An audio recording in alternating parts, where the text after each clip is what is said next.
ಇದು ಜಾಣತನದಲ್ಲ ಮಾತಲ್ಲದೆ ಸುಶುಕ್ತಿಗಳಲ್ಲಿ ಸ್ವಾನುಭಾವದಿಂದ ಕಂಡುಕೊಂಡ ಕಠೋರ ಸತ್ಯ. ಸತ್ಯಕ್ಕೆ ತಲೆಬಾಗುವ ಸಹನಾಶಕ್ತಿ ತಮ್ಮಲ್ಲಿ ಸಂದೇಹವೇ?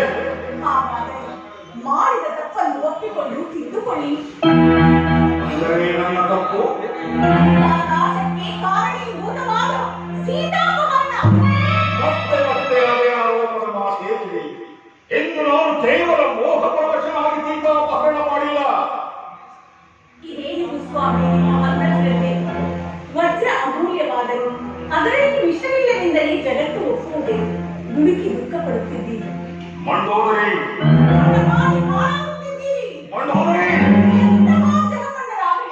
ಅಮಾವಾಸ್ಯೆ ಅರ್ಧರಾತ್ರಿಯಲ್ಲಿ ಕಂಡ ನೆಲಮಾವಿಗೆ ಹುಣ್ಣಿಮೆ ಅವರಲ್ಲಿ ಅವಮಾನ ಬೀಳವರೇ ಸ್ವಾಮಿ. ಮಂಡೋದರಿ ಜಗಮಂಡಲೋ ವಿಶ್ವ ಪ್ರಚಂಡನೋ ಧನ ವಿಮರ್ಶೆಗೆ ಈಗ ಬೇಡ. ಅವನು ಎಲ್ಲ ಕರ್ಮಗಳನ್ನು ಆರಿಸಿಕೊಳ್ಳಬಲ್ಲ ಲಕ್ಷಣೇಶ್ವರನ ಶಕಂಠರವನ ದೇವಾಗಿ ಮಹಾಬ್ರಾಹ್ಮಣ ನಾಡಿನ ಬಾಲಕಿಗೆ ಪ್ರಿಯ ತಾನೇ. ಆ ಬ್ರಹ್ಮ ಕೂಡ ಈ ಬ್ರಾಹ್ಮಣ ಬಿಡ.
ಇವಳೇ ಬಂದಳು ಈ ಹೃದಯಾಂತರಾಳದವರೆಗೂ ಭೀಕರಾಗಿ ಜ್ವಾಲ ಜಟಾಜೂತ.